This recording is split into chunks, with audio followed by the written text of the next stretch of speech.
that I've got more than that. In this life there's nothing certain, except the curtain that rises to the stage. Silly games of second guessing, I won't forget the lessons that I don't deserve. Because one street over there's a life I could have known, would have kept me from the one I love today.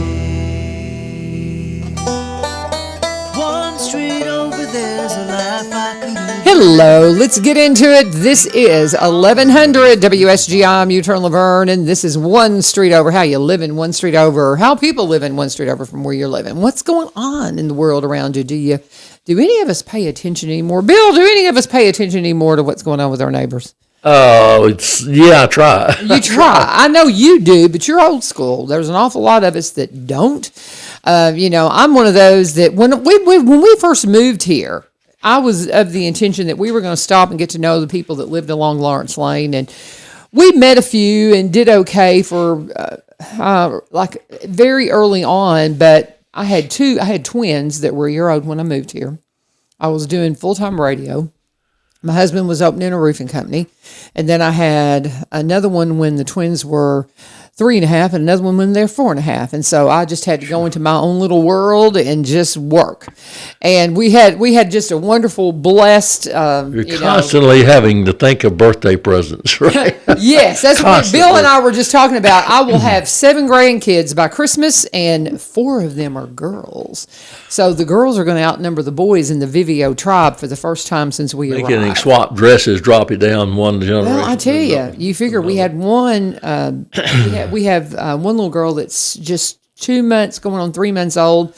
Got to keep track of when those birthdays are. My goodness! And then I got, like I said, one due in September, another little girl, and then another little girl due in December, right around my husband and I's birthday. So, and then we already have, we had the one granddaughter that's 6. And then we have 3 grandsons, and one that will be 10, one that'll be 4, and one that will be 3 this year. Crazy. It's crazy, isn't it? I just can't believe that I've got all these girls in my family. It's nuts. Well, when you get older, you forget names. I can keep the names straight, but trying to remember the birth dates and all that kind of stuff off the top of my head is rather difficult sometimes. But we're getting there, and we're just blessed. We're just very thankful, and so thankful. But you were telling me, and we can't officially refer to him as commissioner, but Bill Jones, right. Commissioner Bill Jones. When do you officially take office? The September term of court is sworn in, which is the third Monday of that month. Okay. See, the general election, there's still a few going to have to be running in a general election, a couple of them that are running as independents. Right. So they have to run general. Now, the one I ran in the primary in May was all Republicans. So right. The primaries are just for the parties. Okay. So they all got their little things, all the Republicans and Democrats, if there were any, but there wasn't any. And then they run against independents in August. Okay. So you've still got to run against the independents? No, I don't. But there's a couple others that do. One up in Greenbrier, one over in Adams, Cedar Hill area. So you have no opposition. Well, good. So it's just a formality, really. Yeah. Because when I walked in, I was like, Commissioner. So, I'm going to the meetings. The plan. The budget. I knew you said you were. And that's interesting. I bet. And I've been talking to a lot of people, and there's, the things I got to watch here, that people are not really educated on a lot of stuff, and they've got little points they've seen on Facebook or something, and that's not exactly the way it is. Exactly. So you have to easily go about talking about certain things. And be like, well, that's not, well, it's just like my husband saw something the other day, and he was like, oh, I listened to this, and it was, such and such, and he was just going off about it. It was AI. Yeah. It was AI. Yeah. I said, hun, because as soon as he mentioned it to me, I looked it up, and I was like, oh, that is pretty cool. Then I got to looking at it, and I thought, it's almost too cool. And then I got to dig it, and sure enough, it was AI. More advanced AI coming down the road. Oh, I know. Musk has come up with Grok. Yeah. Whatever it is.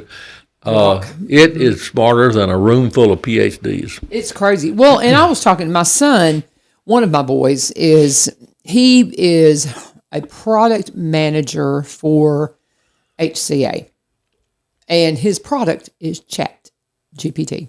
So he works with he works with teaching people how to best utilize chat to make their job more efficient and easier to manage. Funny thing, we talked about AI yesterday when we were with them. Back in the 1980s, I had a Radio Shack, and my biggest client was HCA. I sold them a ton of Radio Shack computers, and it was over there every week. And then my son and daughter both worked at HCA at a certain time. Yet HCA I'm very familiar with, but they've really advanced, gone on down the road with things. So we're tickled that we have two that work for HCA, and one is, I think, the director of cloud distribution, I think is what he does, and the other one's, like I said, program manager for chat. And so they both have done very well at HCA, and it's been really good. For them. But so it's been a great company for us. And then I think that my daughter-in-law works for an HCA hospital that's in Mount Juliet. I'm not sure if that's an HCA that she works for. Then of course she's a nurse, and then we have another nurse down in Huntsville, and I don't know if they're HCA or not. But there's different. There's a lot of hospital management companies. Yeah, that's just it. But nonetheless, we've been thrilled with our experience with HCA. Nonetheless, but we were talking about. We were over. He's the one that has the newborn little girl that's just a couple of months old, and so we were at their house for a couple hours yesterday, and much of the conversation was about some things I'm wanting to do and how I can do them more efficiently through AI. And also, too, as my husband and I, as we're working on our curriculum for next year, and he is going to be teaching a couple of classes he's not yet taught. And so as he's developing and putting together and best organizing his curriculum, AI can help him do that. And so we were walking through that. And then a lot of the stuff I'm working on is all about artistic stuff that I'm wanting to do. I'm wanting to republish some books I've written for kids and re-illustrate them and stuff.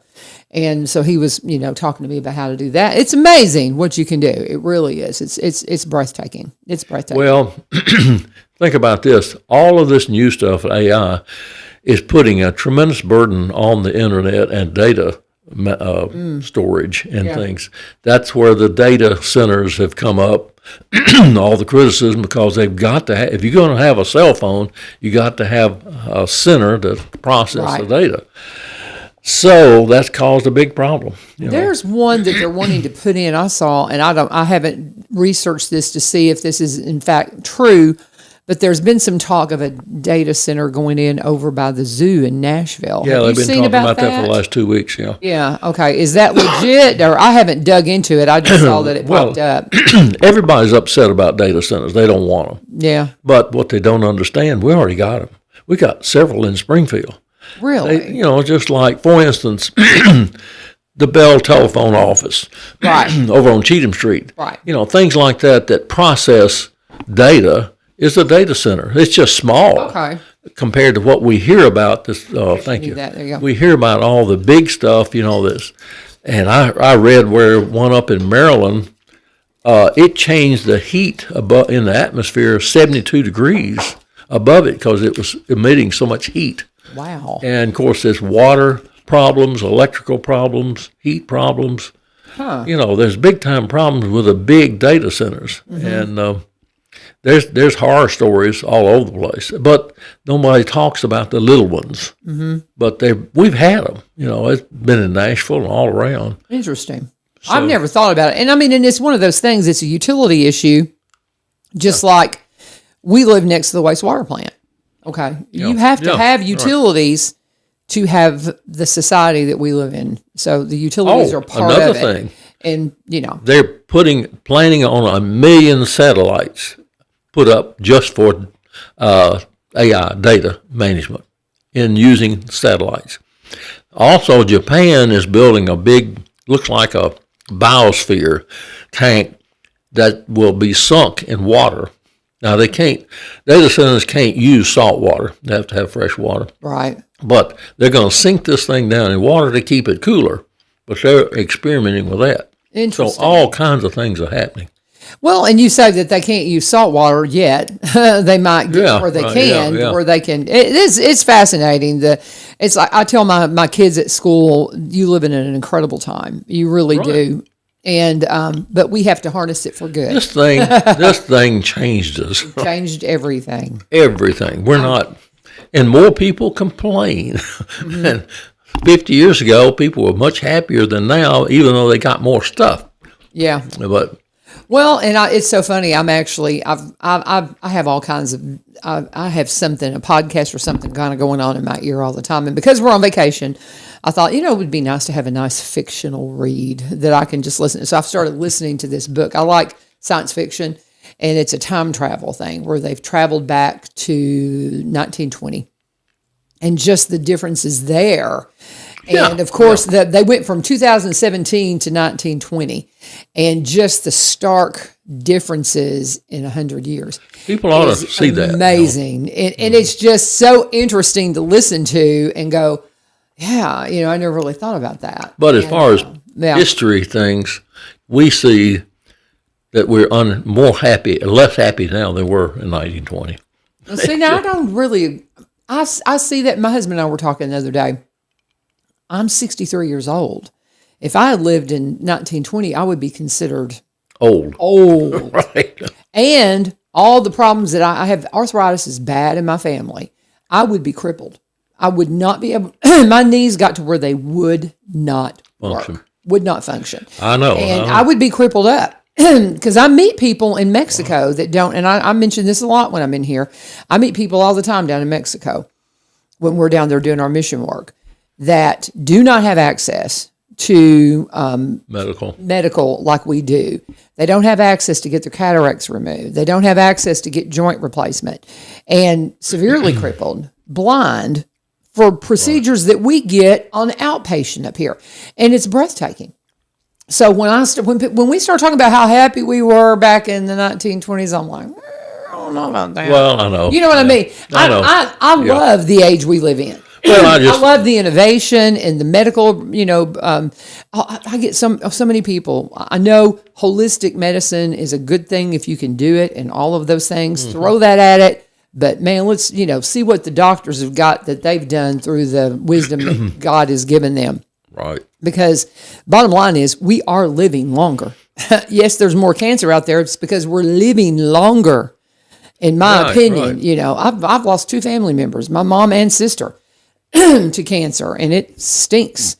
And but nonetheless, I think we live in an extraordinary time, and it's a beautiful, wonderful time. It's interesting, very interesting. But we have to work to make sure. It's like I was talking to my son yesterday about the artificial intelligence aspect of it.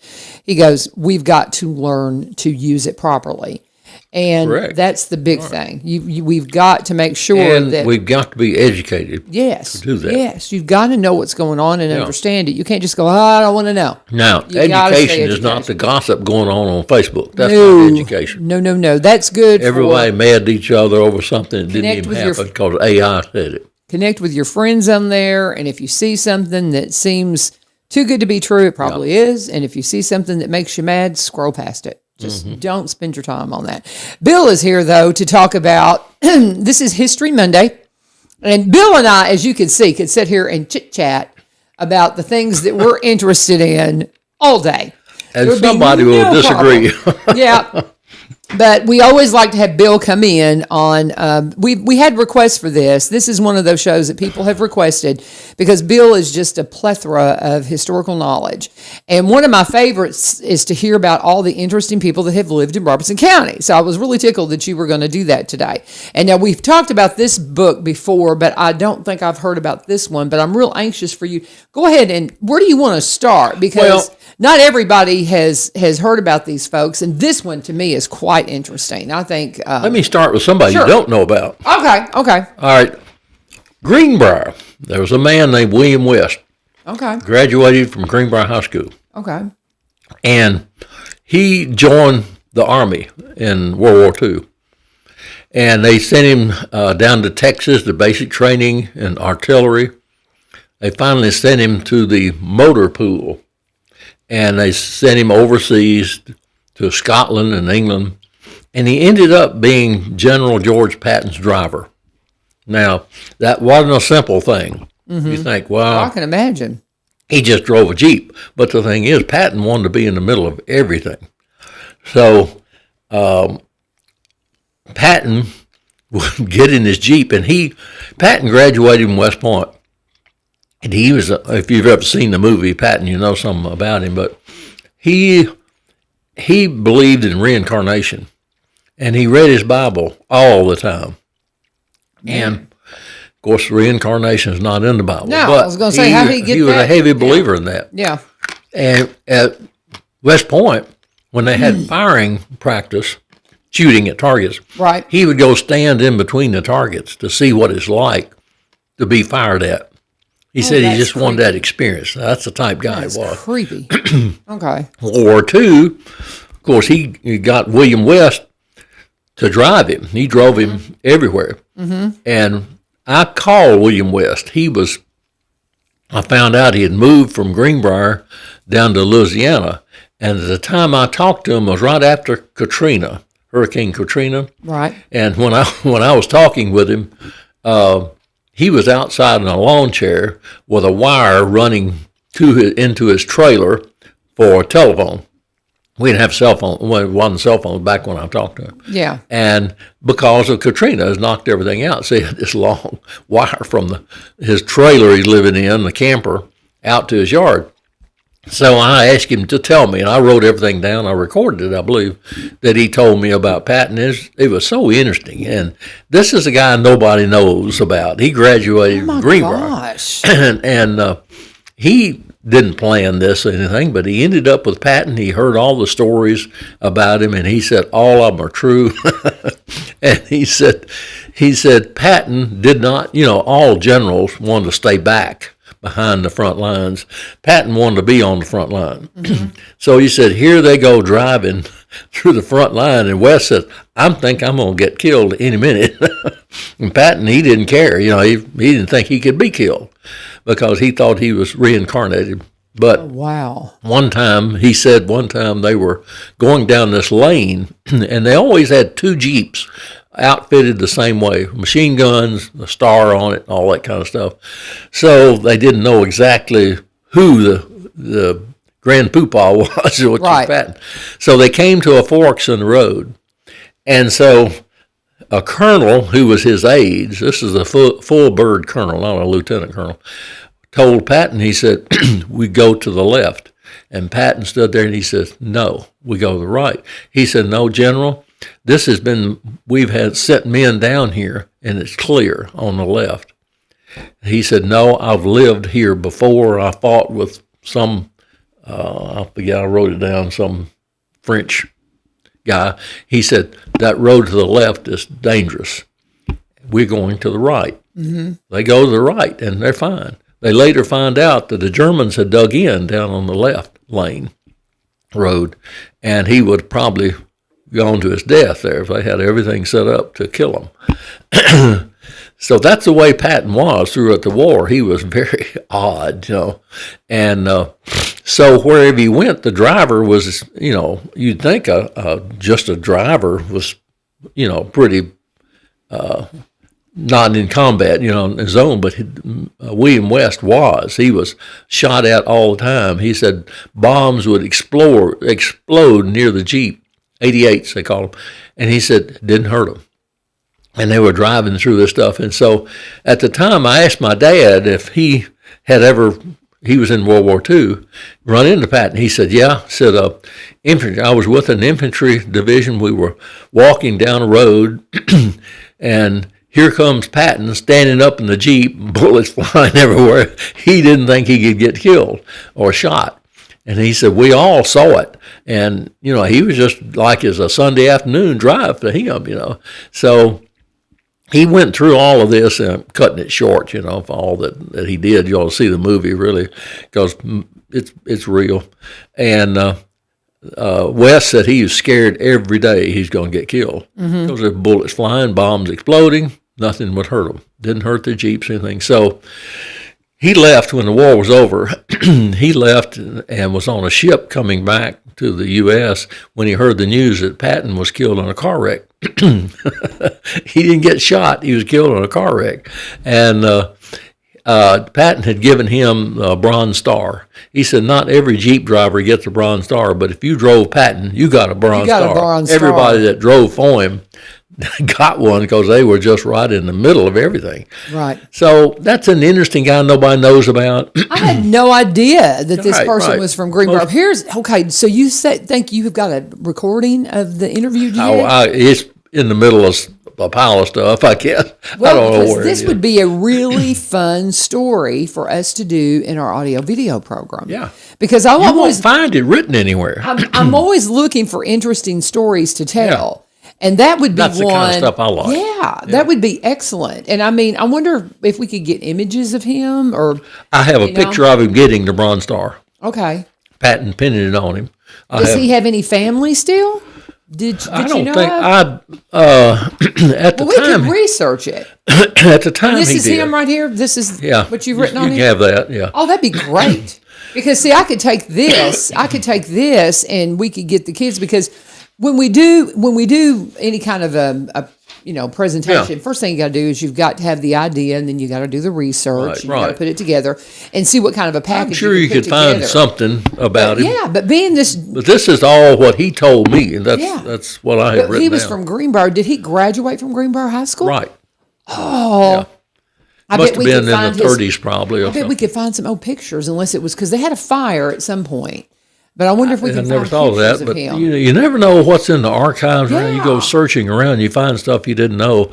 I just found out something about my grandfather just the other day I did not know.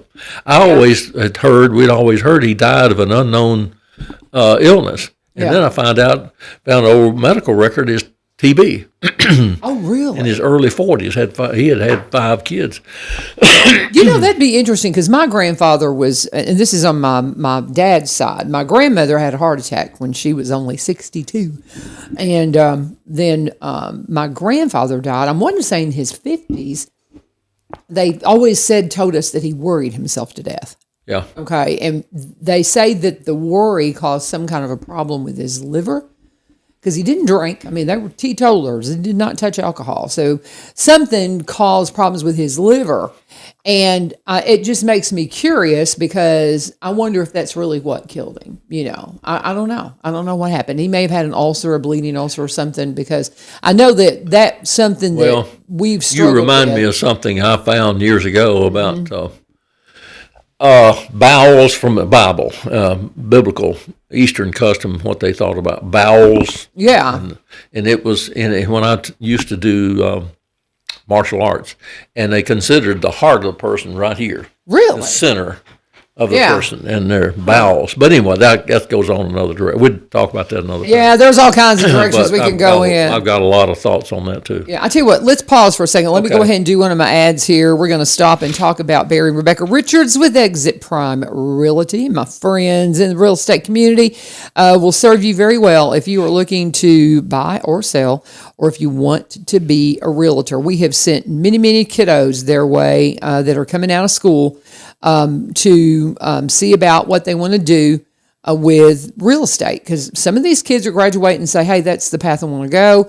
And it's a good one. If you can succeed at real estate, you can set it can be something that you can work with your schedule. I mean, it's very demanding and you work all kinds of wild hours, but you set your own pace and you set your own hours. You can really be as successful as you want to be, as hard as you want to work. And, that's very appealing for a lot of people. There's actually a program in high school paid for by the state of Tennessee where you can get your real estate license. And that's something I'm going to check into with our business teachers at Greenbrier. That's something Barry mentioned to me. I was talking to Barry and Rebecca at the Kilgore Station Bluegrass Festival. They're always out in the community doing stuff. And they're just a plethora of knowledge when it comes to real estate. Now, whether it be buying, selling, or if you want to be a realtor, if you got a kid that wants to be a realtor, talk to them and see what they can do to help you with all of your questions. If you're buying, they have got all kinds of beautiful properties for you to look at. They had an open house up in Nashville yesterday, beautiful home. They've got a couple of listings in the Nashville area that that I've seen lately. One up in the Green Hills area, just absolutely gorgeous. I spent time in Green Hills when I was at Lipscomb. Great area, but they've got homes all over. They live here in Cross Plains, so they specialize in Robertson County properties, but they also buy and sell in the surrounding counties and across the state line in Kentucky because they know about these areas. Barry worked for 17 years in Nashville in a media marketing company as a vice president, and they come from Kentucky just like me, so they've got all this diverse knowledge. Rebecca, one of the first in the area to be a seniors real estate specialist. Whatever your needs are, whatever your questions are, they can help you out. You can reach out to them. They are you can go to sellwithbecky.com, sellwithbecky.com, or buy, B-U-Y, robertsoncounty.com, or you can just Google them, Barry says, or give them a call, 615-504-7425, 615-504-7425, or 7424, but always, always, always let our sponsors know U-Turn sent you. Thank you, guys. So where do we want to go next, Bill? Okay, there's another guy you never heard of. Okay. John Thomas Snyder. Okay. Now, how I found out about him. Years ago, I was messing with some of us would go to abandoned houses and look for things. And I went down 41 to Cedar Hill. Mm-hmm. And when you turn left there to go into Cedar Hill, there was a house right on the left. It's not there now. It's been torn down. But I went in the house. It was abandoned, and somebody may have been with me. But I found a huge picture of General Pershing from World War I. He was sort of like Patton, from World War II. But General Pershing was this huge picture in there, and I thought, well, isn't this odd? Somebody would have a large picture of General Pershing. And so I got to looking around, and there was a family named Snyder lived there. And they had moved down there from Indiana back in the mid-1800s to work on the railroad. The railroad was just coming through Cedar Hill then and Adams. So the Snyder family moved down there. And they had a son named John Snyder. And evidently he's a pretty smart guy because he had two sisters, an older and younger sister. But in 1917, he joined the Army. But before he did that, he went to where I graduated in college, University of South at Swanee. Mm-hmm. And that got me interested. And to this day, I do not know. I found an annual with him in it in a 1909, I think, annual. And from the University of South, I have no idea where it came from. I don't remember it all. Yeah. But there he was. I got a picture of him and everything in there. And when he graduated there, he went to Harvard Law School and graduated from there. Howard Bradley asked me the other day, has anybody ever graduated from high school here that went to an Ivy League school?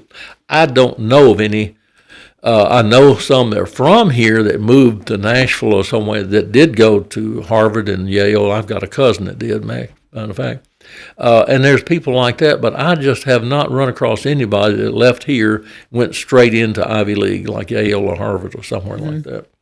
But anyway, he went into Harvard Law School.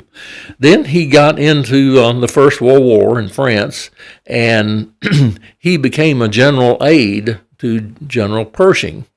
And that's why he had a picture of him, evidently, there. But interesting. General Pershing gave him a citation, and I found that online.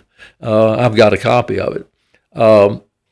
He was on General Pershing's general staff, and the citation he got said, exceptional and meritorious service. So evidently he stood out to some degree from a little guy from Cedar Hill.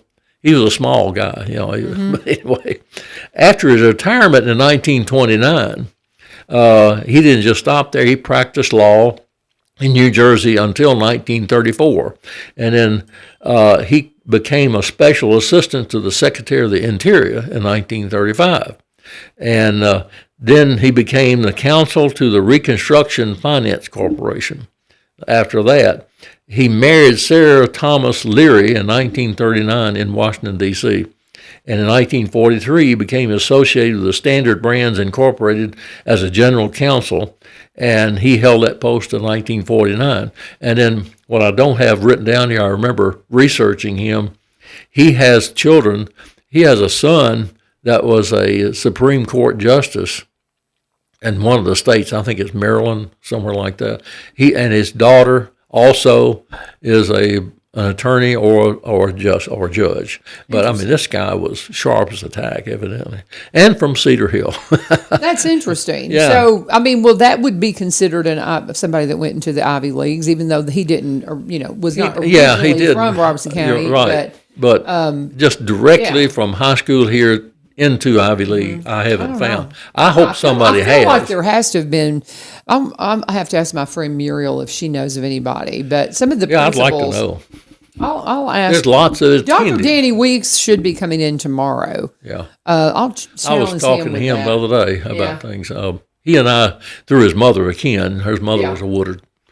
But They anyway, have the school board meeting tonight, and so Yeah. I'm assuming Dr. Weeks is coming in now. Being that it is summer, he may be on vacation or something. I doubt it. I would imagine he would be here for the school board meeting, but nonetheless, he might have other things going too, because a lot of people do.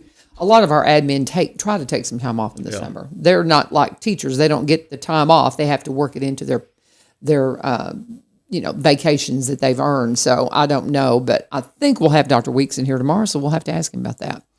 So, okay. What else? go on with this guy. After that, 1949, he got back into the federal services. Mm-hmm. And the position he held was chairman of the Interagency Committee on Military Contractor Relationships and the chairmanship of the Personal Policy Board of the Defense Department. This guy, and in 51, he nominated by President Truman to be the Assistant Secretary of Commerce. Oh, wow. And I think that's where he retired in 53. Mm-hmm. And, I just think Cedar Hill, just lived on the corner there of Cedar Hill, and his father worked for the railroad. Yeah. And it just goes to show to me that you can become anything you want to advance to. You bet you can can. do it. It takes a lot of work. Mm-hmm. But anyway, that's And another you found guy. out all that because you found this picture in this abandoned Just house. because I found the picture, I started. How fun. My heart is research. I love researching history, Mm-hmm. Bible, Eastern customs, which is Bible, Old Testament. Right.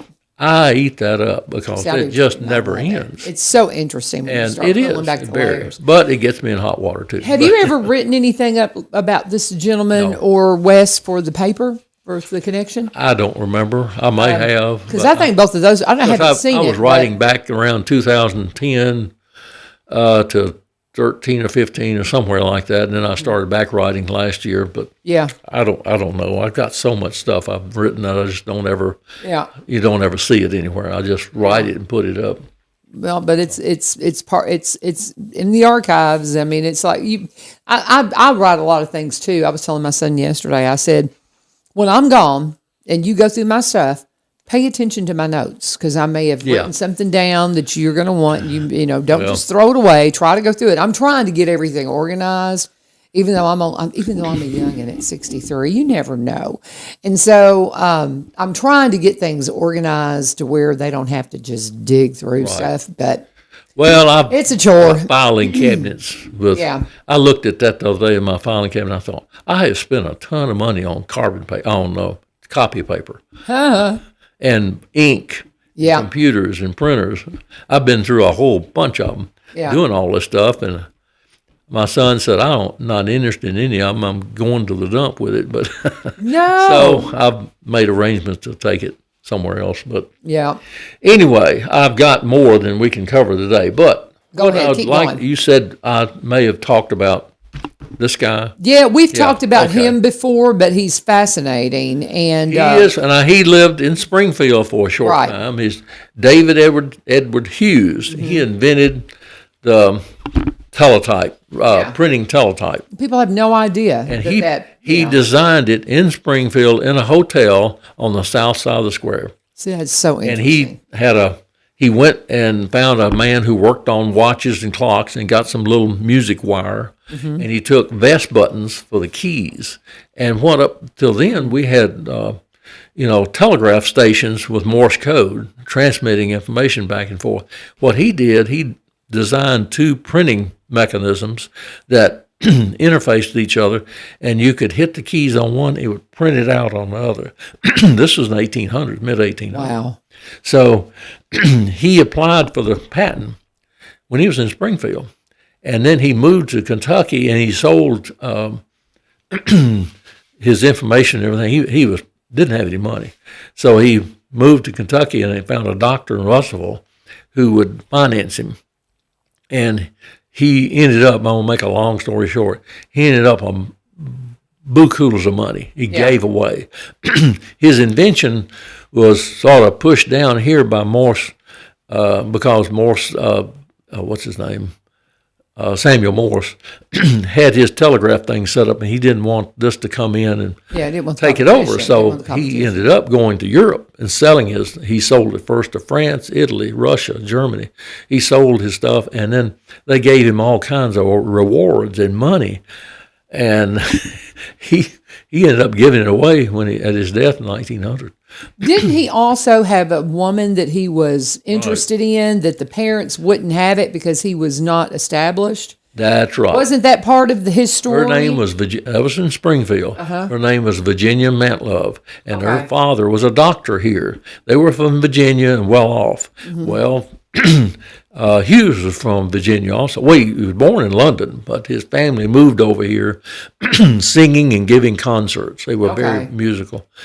So they sort of hit it off. Virginia and him hit it off, but her mother cut it off, didn't want it to blossom anymore because Hughes didn't have any money. Right. And they did. So he left after a few years here in town, developing and he also invented the carbon microphone. Yeah, see, that's what fascinates me is here they, put down this romance, and he ended up just being He's also considered the father of cell phones. This book is in the library, by the way. Yeah, I'm going to get me a copy of that. That's something I keep forgetting to do it. I need to have that in my classroom. I've got it marked where they've mentioned me in there. I need to have that because I knew that they interviewed you because you had done research on it. But that needs to be in my classroom because that's an audio grandson video book. or great-grandson came down. Right. He had seen an article I'd written in the Robeson County Times. Right. I don't know how, but he came down from New York or somewhere. And I told him everything I knew. Right. And that was interesting. But this guy, unbelievable. When he left a lot of money when he died to his wife and his daughter, but he gave most everything. He didn't charge for his inventions. He gave them away. That's fascinating. It is. I've got to get. I need to make sure and take a picture of that book because I'm going to get that for my classroom, and it might even be one. Oh, it's on Amazon. I may even get that, and it be something that I put and have the kids read sections of it. As an assignment. There's a lot of information in there. But there might be some sections that they can read. We're always looking for assignments. It's technical, too. It's technical stuff. I'll take a look at it because that would be a really good study. Yeah. We need to know about these people that were here. Oh, I think so. When the kids, I just don't want any of the students that I work with to think that they have any limit on them. They do not. And I just think those are wonderful stories to share. That thing, that teletype was a mechanical, electrical machine. Yeah. And he did it in a hotel. And while he was doing it, people got suspicious of him because he was up late at night in candlelight. Mm-hmm. They thought he was making some kind of a machine that made money, artificial money, counterfeit money. Yeah. And he had to work with a pistol by his side because he's afraid somebody'd come in and try to take over and all that kind of stuff. So because I remember you telling his story, but also too, there was another story that you told about a German family that people thought were part of that they were spies. They thought they were spies. Right. And that's another one. Those are ones that stand out to me. But I know we've got so many more to cover. So there's a lot of stories. There's so many stories. So let's go on to another one here. Robeson County is full of people like that. You just don't know about them. Okay. Well, let me go ahead and do my other break, and then we'll come back and let you decide where you're going to go because you've got so much content here. And again, I can have questions about ones that we've talked about before, but that's the one right there that I really am fascinated with because it ties into my program of study at school. But it's all just so interesting. We're talking with Bill Jones, elected Commissioner Bill Jones, not officially taking office, but I'm so proud of him and so excited for him that he's getting to serve in that capacity. And I'm thankful because he's my commissioner and I trust him and he's going to do great. But we're going to pause and we're going to talk about Valor Mortgage. Love talking about Chris and his entire team. so thankful that they are on, that they're here with us now, because this is a good fit for what we do as we continue to talk about all the things that are going on with the mortgage field and home buying and all of those things. And we've been talking about Barry and Rebecca since the very beginning. They've always been a sponsor, but one of the things that always comes up when you're talking about mortgages is before you go looking at homes, you've got to know what you qualify for, and that is one of the first things that Chris is going to tell you is you need to get pre-approved. So you can do that with a simple phone call, 615-671-9178, 615-671-9178, or you can go to valor.mortgage, get pre-approved today to see what kind of investment that you can make in a home. If it's your first time home, if you're wanting to buy another home as an investment and have rental property, you can do that. Maybe you just want to do a refinance. All the things that you want to do, Chris and his team of experienced officers at Valor, they work hard to find the right mortgage solution for your life, your budget, and all of your goals. They have VA loans, FHA loan options, conventional and jumbo financing, every tool you need to get you to the closing table. They will not treat you like a number. You call these 1-800 numbers that you are just inundated with through social media, you are going to be a number. They are going to spam you. That is not what happens with Valor Mortgage. They are local. They have an office just 2 doors down from our wonderful theater. I'm so excited about that marquee they put in this weekend. It's so exciting. But anyway, they're just 2 doors down from the theater. But Chris will tell you, you're going to find them out and about most days. So it's going to be really hard just to catch them in. You need to make that appointment and come in and talk to them and make sure that you've got a team in your corner, because that's what you're going to have at Valor. So again, those numbers, 615-671-9178, 615-671-9178, or go to valor.mortgage. Get pre-approved today, because when it matters most, you deserve a lender you can trust. Buy with confidence. Buy with Valor. Valor Mortgage, NMLS 1210804, DBA of Encore Lending Group, NMLS 1249911. Equal housing lender, subject to credit approval. Rates and terms subject to change without notice. Not a commitment to lend. Let them know U-Turn sent you. Okay. Where are we going? Oh, I got to. Did you see the new marquee at the theater? Yeah, I saw it last night. So can't wait to see that all lit up. I talked to him personally the other day. He's a nice guy. Such a nice guy. I can't get him on radio, though. He's just too stinking busy. He came to the museum and gave a little synopsis of what's going on. Right. He's got so much going on. Yes. And that's really the nice thing. guy. Lee Marie has scooped me big and had him in twice, and I haven't been able to get him in here once. So she did. She got him in. I was just so impressed. She... when they auctioned it off, she had him in the next day. Yeah, I know. And I was like, what, girl? Anyway, yeah, she's doing a good job. But she's got her, she's got her finger on the pulse. Lee Marie, I don't know how she does all this stuff. Does. She's just anywhere and everywhere all the time. But anyway, she's a great asset. But yeah, she's had him in a couple of times. So if you want to go into the YouTube pages, you can go and find. It's like Chris Armentrout was asking me for some copies of some shows where people had talked about him outside of the ad, because they know him around town. And so they've helped me with the ads. He goes, I'd love to have those links. And so you can go, and I pulled those links. They're all there on the YouTube page. So if you want to see the interview that, I forget the date, but it was the day after they sold the theater, and he came in and talked to her on the Go Show.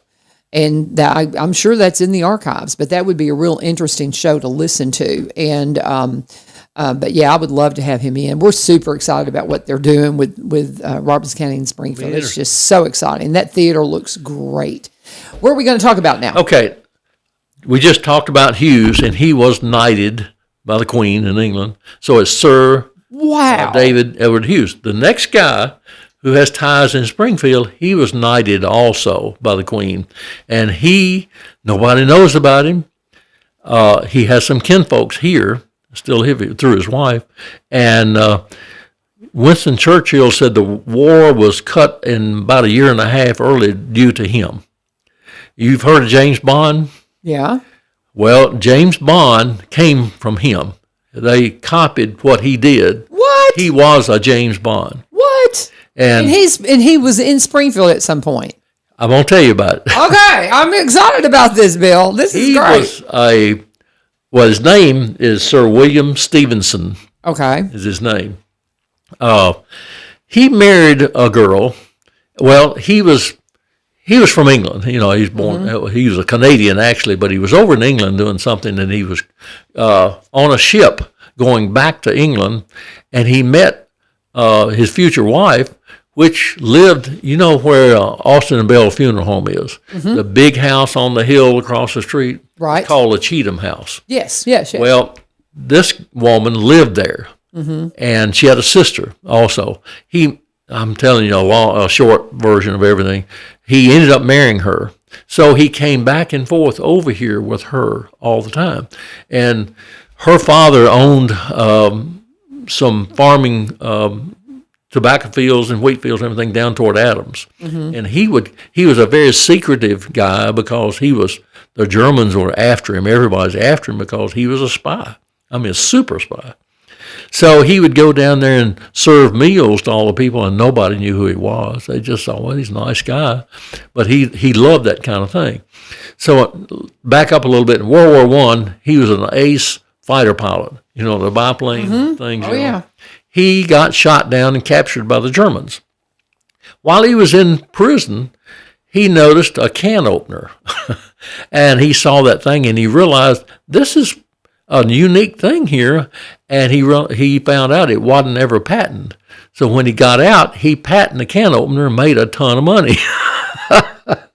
On something he saw while he was in prison. Yeah, something he saw while he was in prison. Fascinating. So World War II comes along. He opens a spy school in Winnipeg, Canada. And the man who invented 007, he was trained under William Stevenson in the spy school. And he called him a super spy. I said it was, whatever he did was excellent. Well, he also helped invent the television. He was a ham operator, and I'll tell you a little bit something about that later. And he used ham operators during World War II to pass and send information, because the Germans weren't looking for ham operators. Right, in fact, most ham operations were ceased during World War II. But they knew how to operate radios and take information on and off. So he used ham operators, and they were all secretive stuff. At first, back in the 80s, I was looking at this guy and couldn't find a picture of him because he was very in the shadows, But his wife, he called her Simps, because her middle name was Simpson. And that was her nickname, and that's what he called her. She had a sister that married his best friend, which is the last name Russell. They came here and built the house behind Rieselman, a big two-story brick house, maybe three-story. Yeah. It was always called the Russell House. Really? That's what he built, and they would live. And then, of course, Stevens and his wife, Simps, would come back and stay there with his best friend. But here was two best friends married two girls from Springfield, and they would travel back and forth and all that. So she became a spy also, Simps did. So she was very, very influential as a spy because they never suspected her, and they would never tell what she did. To this day, nobody knows. He wouldn't tell. But he was, there's a book called The True Intrepid. His code name was called Intrepid. Oh, they made a movie about it. Can't think of the guy's name that starred in the movie. And this guy was in Springfield. Yeah, a lot. Wow. A lot. Married a girl from Springfield. Yeah, So he came back and forth with her, seeing her parents, living in that big house. Oh, my goodness. House. And then there's, they had children, and so there's people living here now that's kin to him. And they know about it. They just don't know a lot about it because he was so undercover. Well, yeah, because that's the whole nature of being a spy. Now I've got a lot of pictures. I found a lot of pictures now, but back then it was very difficult. You couldn't talk to him. That's crazy. And he married a Springfield girl. Yeah. What? Yeah. I had no idea. That his is code so name was Intrepid. Cool. And he started a spy school. They called it Spy Camp. Camp X is what they called it up in Canada. And the creator, which is Ian Fleming, created James Bond figure, and he copied it after this guy. Well, see, I've never watched a James Bond movie. You didn't? I watched Never. them all. Well, now I want You like to. sci-fi, you like Now I James Bond. want to. I've never watched a single James Bond movie. Now I want to watch them. What Fleming said, he said, James Bond's a highly romanticized version of a true spy. The real thing is William Stevenson.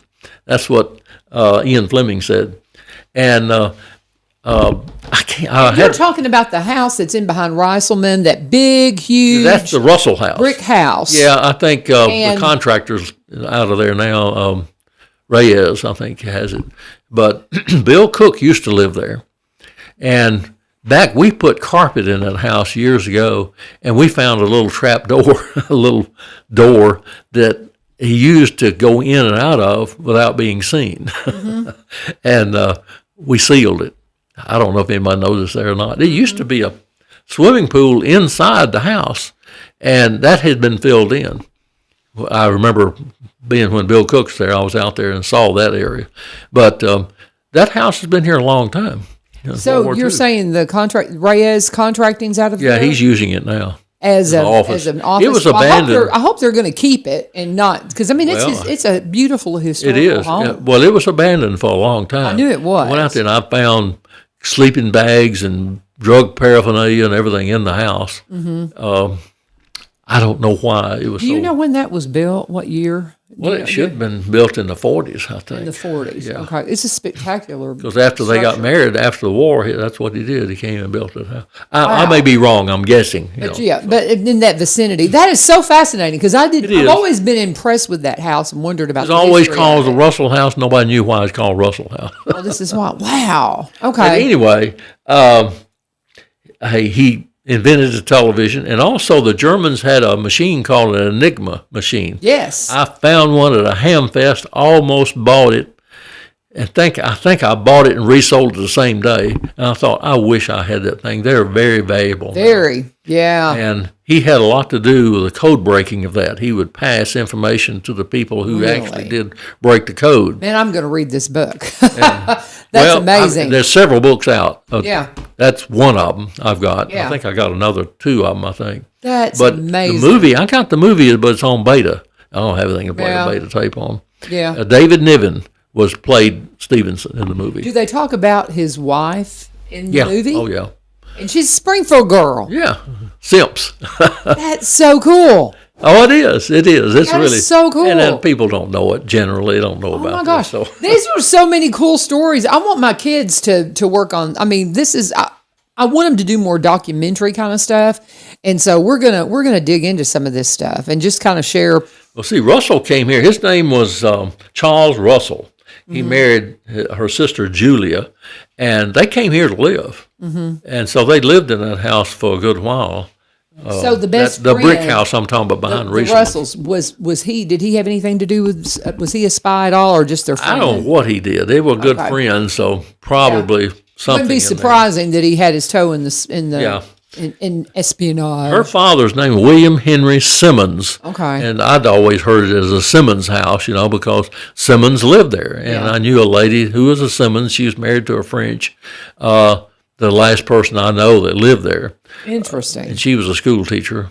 And everybody around here knows her. That is so fascinating. You've blown me away, man, because I saw that book and I was like, well, I know that story, but I didn't know any of this. King George knighted him in 1945. So he was Sir William Stevenson. That's so cool. And he became a millionaire because he did several things. When he was 31 years old, selling making Right. electronic inventions and patents he had. So cool. Let's see. They had the farm out on Walnut Grove. You've heard of the mill down there, Hills Mill. Mm-hmm. Well, that's where it was. It was a farm down around there, and he would go down there and serve food and work at the tables and for the workers in the fields, and they had no idea who he was. Had no clue that this was But- like James Bond. That's and crazy. he was the most decorated scientist of his period of time in So England. where was he living when he passed, and how long ago did he pass? Do you Well, I'm have fixing that? to tell you Okay. I'm getting ahead of it. Go ahead, Bill. I'll shut up and just Let's see, listen. we got 5 minutes. You got plenty of time. He moved to the Bahamas, and he lived up into his 90s. His wife died before he did. I knew of him because of ham radio. So, and I knew that he's, married her from here. And so I just took a stab in the dark. I called him. I just picked up the phone, called him. Of course you did. And I thought, okay, there's two things he'll recognize. I told him I was from, somebody answered the phone, a servant or something, answered the phone. And I said, I'm Bill Jones. I'm from Springfield, and I'm Tennessee, and I'm a ham operator. Well, they put him on the phone. The ham operator sparked him, because he was also. So we talked, and very interesting guy. He was around 89, somewhere 90 years old, and he wouldn't talk anything about all this stuff. We talked about ham radio and stuff, and I told him who all was in Springfield now and all that kind of stuff. So I thought it was really interesting because he normally wouldn't talk to people, and but got you the got right a chance words. to talk to him. Yeah. So he asked me, Don Payne. He was a ham, K4ID. So we just, Don was famous all over the world. He sold King Hussein a bunch of radios he peddled. And when I talked to him on ham radio one night, King Hussein, he said, Don Payne. They're always doing that. Isn't that funny? And they just had their big anniversary, too, at Payne Chevy. So congratulations. Anyway. That's fascinating. That's amazing. I've got two other people, but we don't have time for that. But they were both born here and raised here. Ended up very famous. Mm-hmm. So tease it, and we'll do it next month. Let me say this. Just tease it real quick. I get a lot of this one man born and raised here. He was a postmaster general, the first one invented the stamp. Also invented a postal box they had in big cities on poles. And also back then, when you mailed something, the receiver had to pay for it. So he made the stamp, so they had to buy the stamp to be mailed, and so it reversed everything. He died in Clarksville. He was a lawyer. He was a judge, District 12 or something down in Clarksville. But he held several offices under James K. Polk right after the Civil War. He was also in the War of 1812. His father was real good friends with General Jackson. They went and fought in 1812. And the father made him a lieutenant. He was just a teenager. And so there's a lot of stuff along that line, too. And it's just, we have so many interesting people. I can't cover them all. It's just so many interesting people for me. I'm going to see if I've got a student. We've been wanting to do some stuff with podcasting. So I'll see, and it's going to take a particular student that has this interest to see if I can't get a student or two to take this on and to do some podcasting with history. Now. But there'd be any way you can package it. Just because information is out there doesn't mean you can't package it and put it out there in another venue, because you'll get somebody that hasn't heard it. Right. As everybody grow up, people grow up, they don't know about it. Get you and Danny Ashley in to come in and talk to the kiddos. I mean, we'll have some time limits, but this would be something that they could do. If I can find a kid that's really into history, and I had one that just graduated. This kind of stuff will get you into history. Oh, I love it. It's fascinating. It's intriguing. He was so secretive. And James Bond, everybody knows about James Bond, I love that one. And the other guy, never get into it, that's his diary. He was from Robinson County. He went to San Diego, laid out the town of San Diego. All the streets has the same name he gave them. And he married a girl from there, had 10 children, and he was a Couts from the Coutses here. And so there's a whole bunch of Coutses out in San Diego. And if they run across somebody from here, they just treat them as a god, because they're the matriarchs, We had a guy give us a tour of San Diego, because that's where we go. We go to San Diego every year. Yeah. Because we fly in, and we're driving to San Diego because we're taking a van down to Mexico this year for the church down there. But we normally fly into San Diego Airport, and so we'll have time. And so we've spent a lot of time in San Diego. We had this guy give us a ride on one of those motorized trikes. Drove us. I mean, it was like, woo! It was like Mr. Toad's Wild Ride from Disney. It was hysterical. And I've got video of it, but I would have loved to have told him about that. That's interesting. This is so good. This is great stuff, Bill. You're so He was another interesting. the Good funny show. thing, he graduated in West Point, 37th in his class. There wasn't but 39. Oh, funny, but still, But he just just- being in West he- Point, you know, Yeah, that's a they made there's a book, and I didn't bring it, called Ramona, written about him, and it's a love story about him marrying this Bettini woman, and they had a large ranch, and they built a chapel that the Pope dedicated and all that kind. I mean, there's a big story about him. That is so fascinating. See, we'll talk more about him next month, but Yeah. man, that's so stinking cool. Bill Jones is with us again on the second Monday of the month to talk about all this kind of stuff. So I'll be back from my mission trip by then, and we'll visit with him some more about this. But remember, Tennessee Firearms Association meeting is tonight. Yep. Lee Marie wanted us to remind you of that, so don't forget about the Tennessee Firearms Association meeting happening tonight. Let me see if she sent me a note on it, I think. She's got it right here in the comments. It's tonight. Doors will open at 5:40. Potluck starts at 6 and programs at 6:30. The speaker is tonight going to be Frank Gaddis, security and firearms trainer and former Army Special Services, and it's all at the American Legion Post 45 there in Greenbrier. Free admission. All ages are welcome. Again, doors open at 5:40. Potluck at 6. Are you going? Yeah. You'll be there? Okay. You'll get to see Bill, and you can ask him some questions about this very fascinating show. Thank you, Bill. This was so good. And thank you guys for joining us. Tonight is school board meeting. We will check and see if we've got Dr. Danny Weeks coming in tomorrow, but we should, and we'll let you know about that tomorrow. But hope you can join us. This is 1100 WSGI. God bless you. Have a wonderful day.